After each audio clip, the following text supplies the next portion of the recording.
Адахан Кимсенбаев, ОДКБ-га кирген өлкөлөрдүн президенттери эгер ошентип айткан болсо дагы, алар өзүнүн катасын мойнуна алды. Убактылуу өкмөт менен, Роза Отунбаева менен, андан кийин Атамбаев менен иштешип жолугушуп жүрөт. Туура. Сиздин гана көз карашыңыз өзгөргөн жок. Туура. Мынчалык көгөргөн бул примитивдүүлүктүн белгиси. Мына ак жолдон чыккан министр парламенттик жолдун туура экенин тандап, ушул жолду улантыш керек деп бул кетип атат. Сиз көгөрүп, Бакиевдин да өткөн диктатор режимди алып келемин.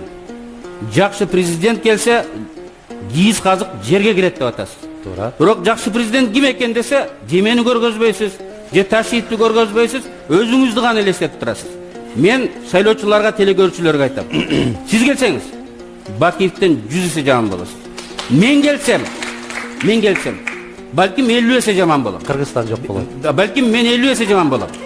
Ошондуктан биз менсип кеткен адамдарга эмес, системага ишенишибиз керек. Биз өзүбүздүн өзгөчөлүгүбүзгө, алтын экендигибизге ишенбестен, системага, элге ишениш керек. Ал жердеги тизгин, таразалар ташына ишенишибиз керек. Мен системаны түзгөндө, алтын адам үчүн түзгөн эмесмин.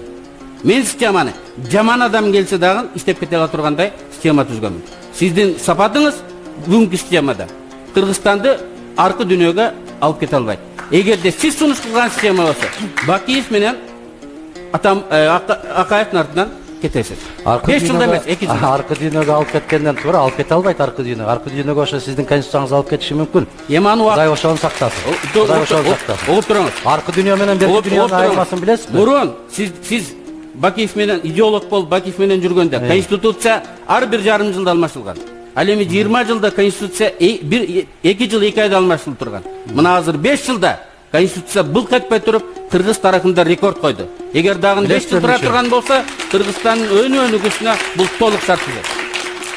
Эми Өмүрбек Ширкешевич, өзүңүздүн ичиңиздеги ооруну баары ушундай ооруса керек деп ойлобоңуз. Бизде диагноз башкачараак.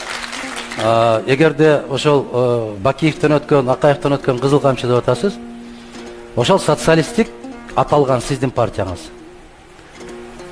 Темирдей ошондой тартип барлыгы үчүн Кыргыз мамлекети агрардык, индустриалдык мамлекет болду.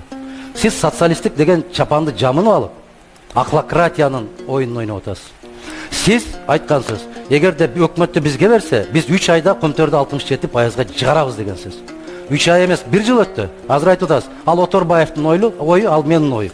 Ошондой кылып чайкоочулук токтотуруңуз. Чайкоочу сиз болуп атасыз. Чайкоочулук кылбаш Биз керек. президент макул болбосо, өкмөт макул болбосо, парламент макул болбосо, кумтөрдү чечиш кыйын. Бир фракция, Алмаз Шаршенович абдан туура айтты деп айттым. Бул Алмаз Шаршенович абдан туура айтты. Коалициялык көпчүлүккө турасыз, бир бутуңуз менен, анан шайлоого жакындап калганда эл тарапка качып өтө коесуз дагы, анан шайлоо бүткөндөн кийин келише коесуз алар менен. Мына айтып атасыз. Азыр айтып атасыз. Биз ар дайым чындык тарапта болгонбуз. Да, чындык. Сиз олигарх Саламбековтерге кызмат кылып атасыз. Саламбековго окшоп байлык таптаңыздар да сизге сөз болбойт. Кайсыл тарапта экениңизди элге айтып коюңуз. Атамбаев менен сизби, же оппозициядасызбы? Эгер сиз оппозициядан жарыяласаңыз, Саламбековдун жүрөгү инфаркт болот азыр. Биз жанакы ошол шайлоого кетердин алдында сиз кимсиз, айтпайсызбы? Оппозиция? Мен Адахан Мадумаровмун. Жок, партияңыз оппозициядабы, же кандай? Биз азыркы бийликте турган партиядан дагы оңчулураакпыз. Түшүндүңүзбү? Оңчул деген эмнеси? Оңчул деген азыркы бийликтен тургандан дагы бийликти каттуураак тартипке салуучулар деп коет. Эгер сиз 20 жыл саясатта жүрүп, оңчулдар менен солчулдардын айырмасын билбесеңиз, анда бул чоң трагедия. Булар либералдар. Бул чоң трагедия. Булар социалисттер. Биз айтып атабыз. Политология китебин окуңуз.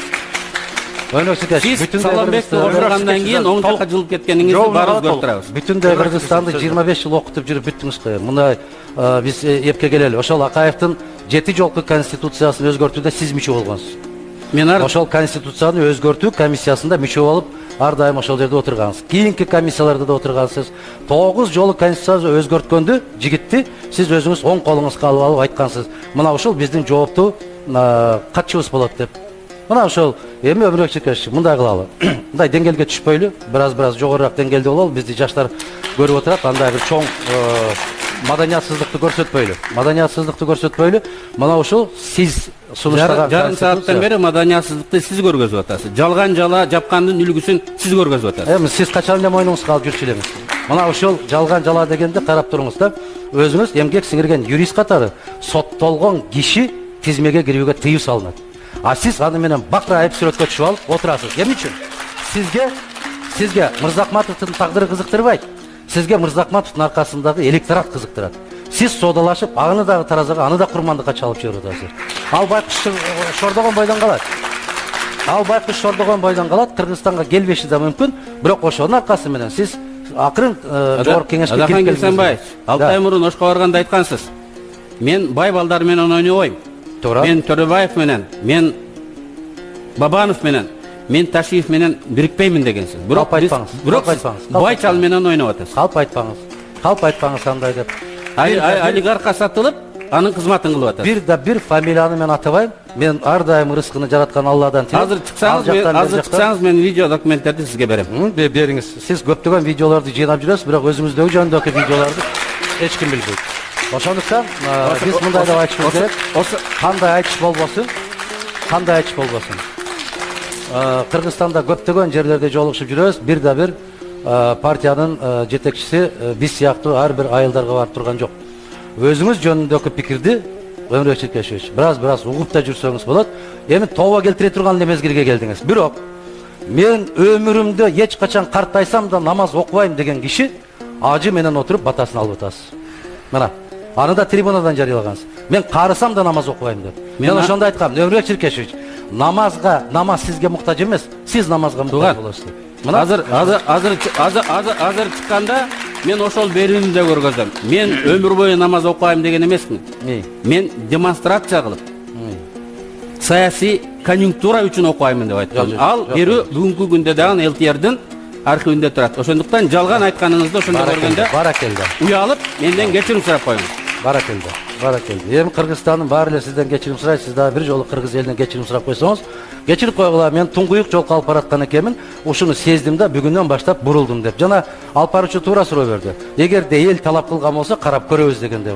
Мындай бир жанакы автоунааларды биз жоюшубуз керек дейсиз дагы. Өзүңүз Кадиллак менен жүрөсүз. Айттыңыз, мына мен автоунааларга каршымын, Кадиллакты бүгүндөн баштап токтотуп койдум десеңиз, элдин баары сизди көрүп токтотуп коймок. Анан бул популисттик. Ал биринчиден мыйзам менен токтойт, экинчиден Бакиев үчүн сиз элден кечирим сурай элексиз. 7 апрелдин баатырларын бандиттер жана алкаштар дегениңиз үчүн кечирим сурай элексиз. Кандай адам өлсө дагы бата кылып Куран окуду кыргыздын милдети, сиз аларга бата да түшүрбөйм, аларга бата түшпөгөн адамдар дегенсиз. Муну үчүн сиз алардын алдында кечирим сурашыңыз. Мына, Өмүрбек Чиркешевич, сиз бул заманда сөзсүз түрдө кечирим сурайсыз. Сиз бул заманда мыйзамдын алдында кечирим сурап көргөн эмессиз. Бирок аркы дүйнөдө жала жаап, өжөрлүк менен, баягындай бир кычаштык менен жүргөн өмүрүңүз үчүн аркы дүйнөдө жооп бересиз. Баары бир жооп. Мен эмес, чоңуңуз деле ошол суроону берди. Да, баары бир жооп бересиз. Бардыңар ар бириңер бирден телекомпанияны кучактап жатып алып, манастан кийинки баатырлар кылып өзүңөрдү чыгарып атасыз. Элдин башын айландырып бүттүңөр. Мен көп жерден угуп атам. Мына ушулар кетсе Кыргызстан тынчыйт эле дегендей. Бирок элдин да пикирин уга жүрүңүз. Рахмат. Кийинки суроо.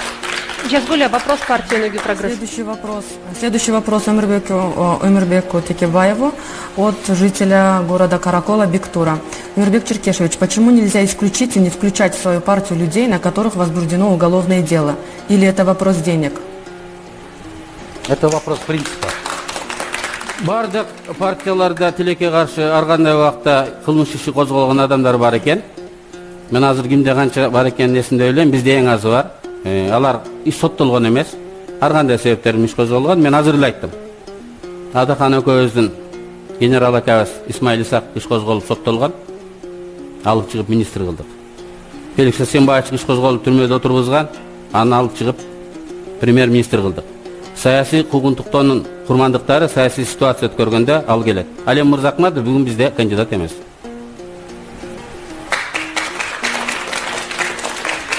Следующий вопрос Адахану Мадумарову. Адахан Кимсанбаевич, вам вопрос от жителя города Бишкек Туркманова Азиза. Если вы пройдете в Джогорку Кенеш, можете ли вы принять закон, согласно которому депутатом можно будет работать только 10 лет? Если честно, народ уже устал от старых депутатов. Есть резон, но в то же время парламент это такой орган, там, где требуется знание жизненного опыта и других отраслей. Есть 96-летний сенатор в Соединенных Штатах Америки, есть, посмотрите на Российскую Федерацию, на Казахстан посмотрите, там должны быть достаточно зрелые, опытные. Другое дело не в возрасте, дело в том, как жил, по какому принципу жил. Если, называя социалистом и стать крупным олигархом, это другой вопрос.